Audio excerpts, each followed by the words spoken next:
Assalamualaikum warahmatullahi wabarakatuh. Waalaikumsalam warahmatullahi wabarakatuh. Gimana kabar kalian? Alhamdulillah sehat. Alhamdulillah Bapak juga sehat. Bapak sangat bersyukur sekali kita dapat melakukan pertemuan kembali ya dengan pelajaran Bapak, yang mana Bapak akan membawakan tentang materi fikih seperti melanjutkan pelajaran yang kemarin gitu ya.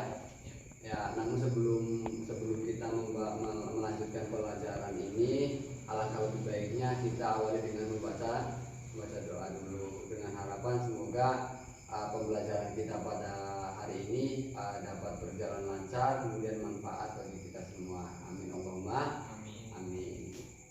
Ala hati niyah wa ala kulli niyatin sholihah. Al-Fatihah.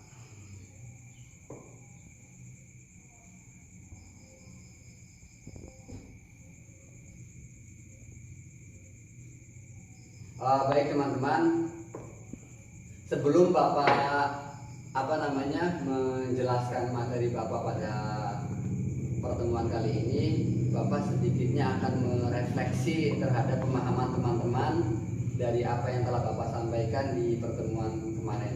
Siap ya? Bapak akan mengajukan beberapa pertanyaan untuk mengingat kembali materi yang telah Bapak sampaikan pada waktu itu, supaya nanti pemahaman teman-teman tentang fikih yang sudah Bapak jelaskan tidak lupa ya. Ini perlu direfleksi dulu ingatannya, supaya tidak diabaikan kemudian lupa. Eman-eman, ini ilmu pengetahuan harus kita jaga. Kalau sudah hafal, sudah mengerti, harus kita jaga dengan cara apa tadi? Takror ataupun dengan cara mengulang, review. Siap ya? Siap. Oke.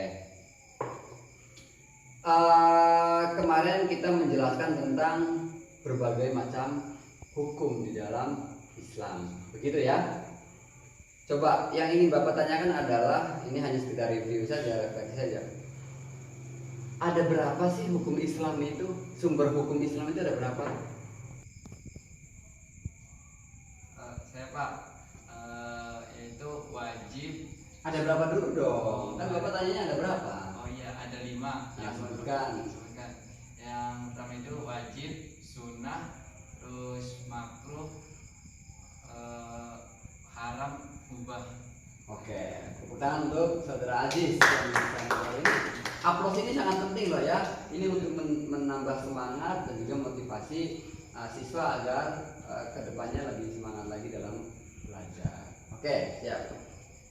Pertanyaan selanjutnya adalah, tadi disebutkan ada 5 hukum, yaitu fardu ataupun wajib, sunnah, haram, makruh, dan mubah. Sekarang yang ingin Bapak tanyakan adalah, apa itu perkara wajib? Saya Pak, wajib adalah sesuatu ketika dilakukan pelakunya mendapatkan pahala, jika ditinggalkan pelakunya mendapatkan dosa. Iya, benar sekali. Aplaus untuk Alvin. Iya, berarti pelajaran Bapak pada pertemuan kemarin tidak sia-sia ya, karena teman-teman masih bisa menghafal dan masih ingat sampai sekarang. Ini Bapak sangat bersyukur kalau kalian masih memperhatikan tentang ilmu yang telah disampaikan oleh Bapak. Oke, selanjutnya adalah, ini masih tetap dalam rangka review ya, review materi yang kemarin. Selanjutnya adalah, tadi sudah dijelaskan definisi wajib ya oleh Saudara Alvin. Sekarang yang ingin Bapaknya adalah, terbagi menjadi berapa perkara wajib itu? Saya Pak, Ya, Aziz. wajib atau fardu terbagi menjadi 2, yaitu fardu ain atau wajib ain, dan yang kedua itu fardu kifayah atau wajib kifayah. Oke, benar sekali. Pertanyaan lagi. Ini Bapak sangat bangga sekali ya dengan teman-teman, karena teman-teman masih selalu mengingat apa yang telah Bapak sampaikan di pertemuan-pertemuan sebelumnya. Ini sangat luar biasa untuk kalian.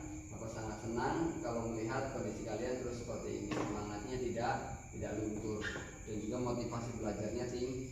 Ini Bapak sangat senang sekali. Lanjut ya, satu materi selesai, nanti Bapak akan menyampaikan materi selanjutnya. Paham ya? Materi yang belum kita sampaikan, belum Bapak sampaikan. Pertanyaan selanjutnya adalah tadi sudah disebutkan fardu, kemudian fardu ada dua yaitu fardu ain dan fardu kifayah. Sekarang ke perkara sunnah, hukum sunnah. Sunnah itu definisi secara syariahnya atau secara syaratnya, secara secara terminologinya itu apa menurut saudara Alvin? Nanti aja sudah ya Alvin. Sunnah adalah sesuatu ketika dilakukan maka pelakunya mendapat pahala. Kalau ditinggalkan pelakunya tidak mendapatkan dosa. Oke, dianggap benar juga, mantap, luar biasa.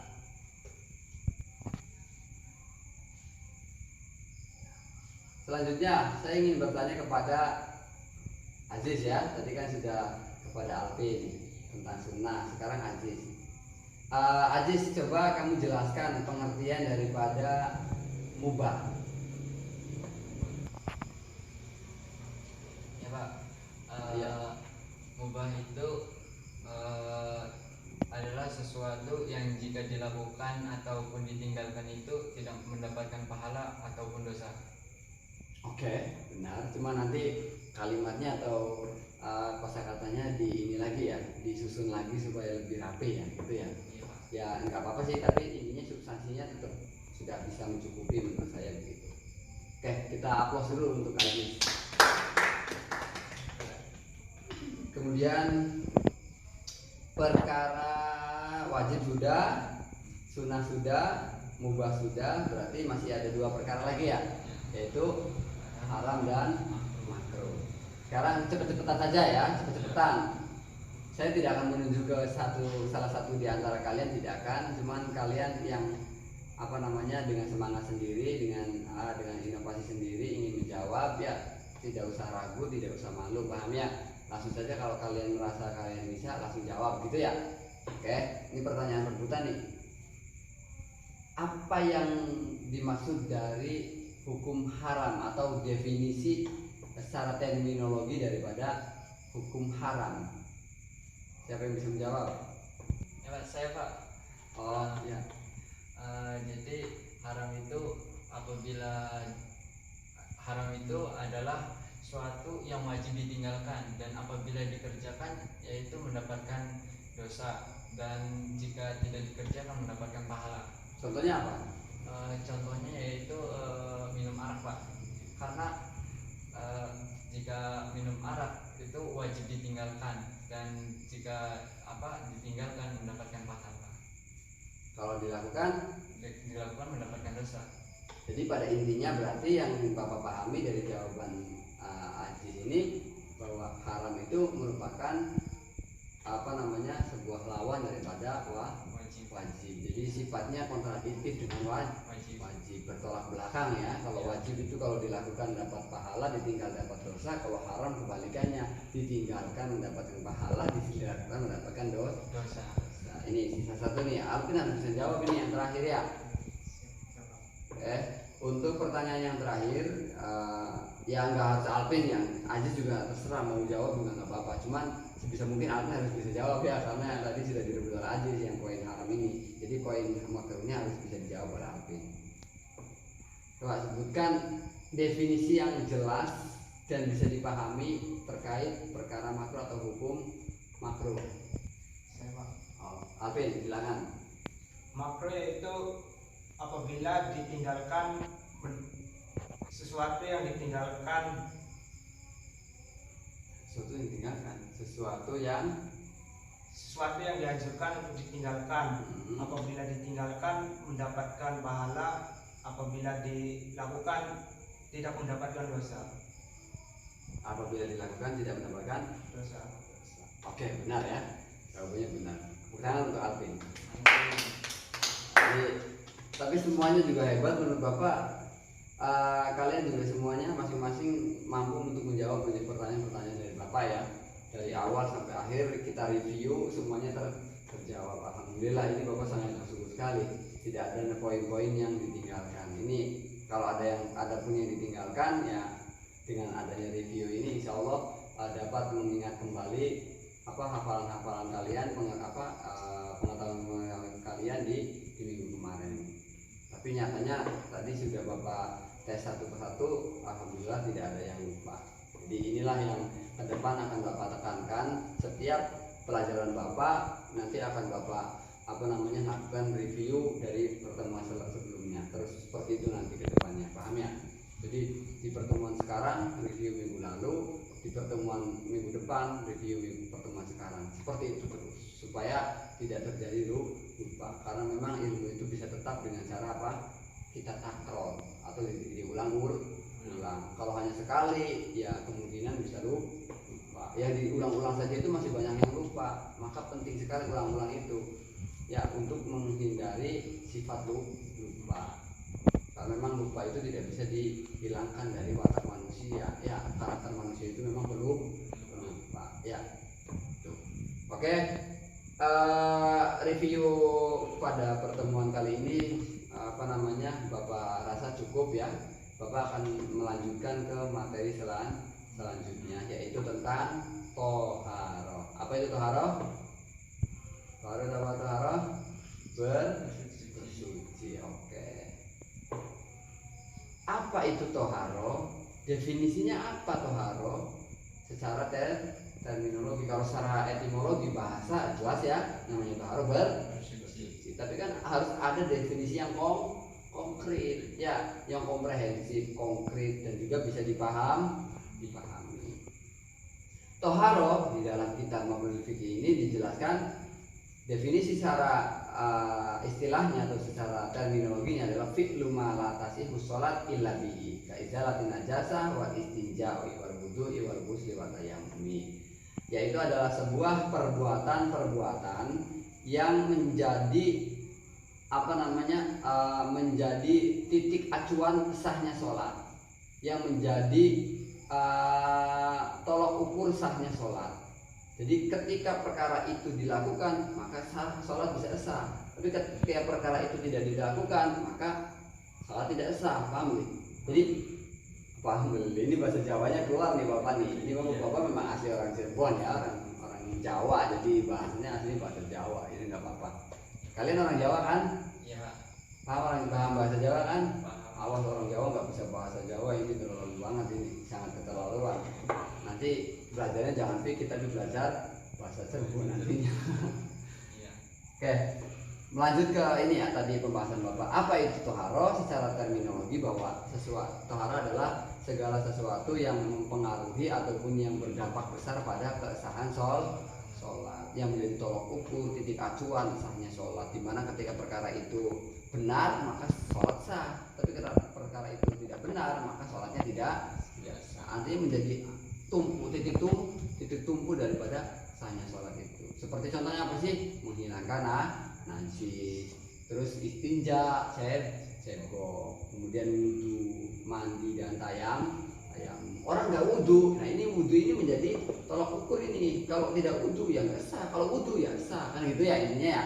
Ini secara umum dulu, secara umum. Kalau secara khususnya nanti ada syarat-syarat sholatnya, ada rukun-rukun sholatnya, pokoknya nanti kalau secara khusus ya ada tinjauan lain. Tapi kalau secara umum dulu, kalau orang nggak wudu jelasnya tidak mungkin sah sholatnya. Ini berarti wudu merupakan satu perkara yang memang menjadi salah satu titik acuan bagi sahnya sholat itu. Kalau wudunya benar dan dilakukan secara sempurna maka sholatnya bisa dikatakan sah. Begitupun yang lain seperti menghilangkan najis ataupun cebok atau mandi atau tayamum. Nah sekarang mawasailut toharoh apa sih? Alat-alat yang bisa kita gunakan untuk melakukan bersuci atau toharoh itu? Al-ma'u wa turabu wal hajaru wa darbuhu was-sabun. Nah ini ya, alat-alat yang bisa kita gunakan untuk bersuci itu diantaranya ada air ya. Ini paling sentral ini, kalau air ya paling sentral, paling banyak digunakan. Ya, kedua batu, ketiga debu, keempat debu. Paham debu ya? Belum paham? Nanti Bapak kapan-kapan Bapak jelaskan. Ini ada bab khusus soalnya tentang adabhu ini. Adabhu ini adalah menyamak, paham yang menyamak? Jadi kulit bangkai yang tadinya najis, kan bangkai kan najis. Ya, kulitnya ingin diambil, contoh seperti kerbau, sapi, seumpama ada yang mati tanpa disembelih kan bangkai, najis kan. Nah, ini kulitnya mau dimanfaatkan misalkan gitu ya. Maka di situ kita bisa mensucikan kulit itu dari kenajisan dengan cara sama. Nanti ada tata caranya khusus yang nanti dijelaskan pada babnya sendiri. Ya, sekarang sepintas aja begitu. Jadi alat-alat yang bisa kita gunakan untuk melakukan bersuci adalah pertama air, ini yang paling sentral, kemudian batu, debu, dan juga sama. Paham ya? Nah itu, jadi turab ataupun debu ini merupakan alternatif daripada air. Kalau batu itu bukan alternatif sebenarnya, bisa digunakan walaupun ada air, walaupun ya kalau cebok misalkan kemudian ingin menggunakan batu itu nggak masalah. Saya mau pakai batu aja lah, nggak mau pakai air, nggak masalah, terserah. Yang penting memenuhi syarat. Nanti juga ada pembahasan tertentu dalam melakukan bersuci menggunakan batu. Nanti ada syarat-syarat khususnya, paham ya? Nah, untuk sementara ini intinya batu bisa digunakan untuk melakukan bersuci. Tapi yang lebih utama kalau mau bersuci dengan batu harus dengan air juga, ya. Tapi kalaupun tidak menggunakan air nggak masalah, no problem, karena memang batu juga secara fungsi itu bisa digunakan untuk bersuci. Cuman lebih baiknya harus dibarengi dengan air supaya lebih mantap, sucinya itu lebih mantap. Oke anak-anak, mungkin untuk pertemuan kali ini itu saja materi yang bisa Bapak sampaikan kepada kalian. Semoga apa yang Bapak sampaikan ini bisa kalian pahami dengan baik, bisa kalian pahami dengan sempurna. Jika masih ada yang kurang dimengerti, bisa kalian saling mendiskusikan, sharing ilmu tentang apa yang tadi Bapak sudah jelaskan ya. Bisa dimengerti ya? Nah itu ya, nanti ini untuk minggu depan jangan lupa kalian pelajari di rumah materi ini yang telah Bapak sampaikan tadi terkait toharoh, apa itu toharoh, kemudian alat-alat yang bisa digunakan untuk toharoh. Ini kalian pelajari di rumah, kalian hafalkan. Nanti di pertemuan minggu depan Bapak akan refleksi kembali, akan review kembali pelajaran ini. Paham ya? Nah itu mungkin hanya itu saja yang bisa Bapak sampaikan, kurang lebihnya Bapak mohon maaf. Wabillahi taufiq wal hidayah. Wassalamualaikum warahmatullahi wabarakatuh.